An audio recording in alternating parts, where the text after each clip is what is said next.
Halo, Dr. Faris Basalamah di Konsultasi Jantung.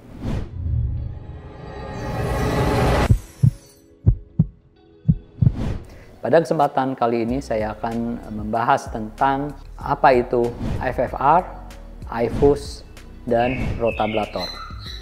Seringkali kita dijelaskan oleh dokter yang melakukan prosedur kepada pasien atau keluarganya tentang tindakan PCI. PCI adalah tindakan angioplasti atau pemasangan stent.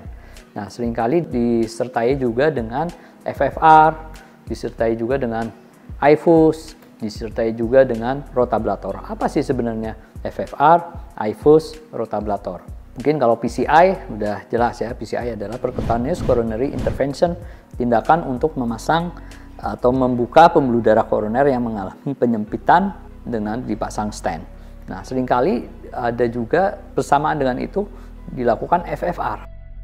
FFR adalah singkatan dari fractional flow reserve, yaitu suatu gate wire atau kawat khusus yang dimasukkan ke dalam pembuluh darah koroner, dan kemudian kita mengukur perbedaan tekanan antara sebelum penyempitan dan sesudah penyempitan.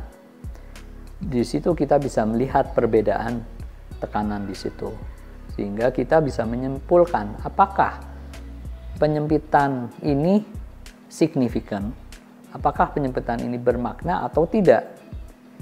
Karena kalau tidak ada penurunan yang drastis, maka penurunan itu dianggap tidak bermakna, atau penurunan itu dianggap tidak signifikan, atau penyempitannya menjadi tidak bermakna.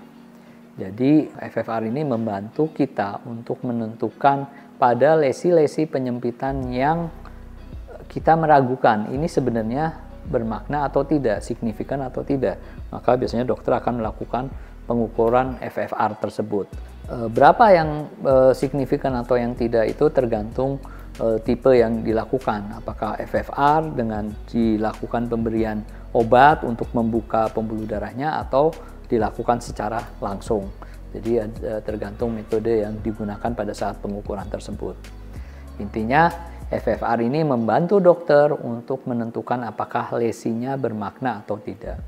Kemudian yang berikutnya adalah IFUS. IFUS adalah intravascular ultrasound. Ini adalah suatu alat di mana semacam kamera ultrasound, sehingga kita bisa melihat dari dalam pembuluh darah koroner tersebut. Sebenarnya lesinya seperti apa? Oh, lesinya sudah mengalami pengapuran. Oh, lesinya ini perlemakan saja. Oh, ini ada sobekan di lesinya. Oh, ini ada jendalan darah di lesinya.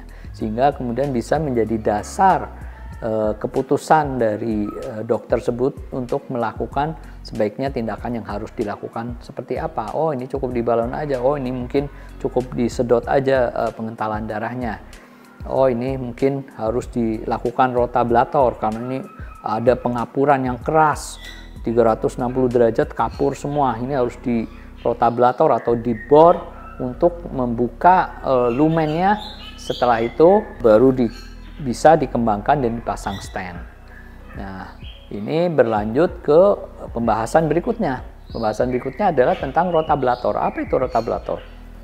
Rotablator adalah suatu alat semacam bor dengan ujung matanya adalah dari intan untuk membuka pengapuran atau mengubah anatomi penyempitan tersebut sehingga menjadi lebih lebar dan pengapurannya menjadi mengikis dengan kecepatan tinggi sehingga kikisannya itu menghasilkan residu yang sangat kecil yang tidak menyebabkan bahaya terhadap pembuluh darah koronernya.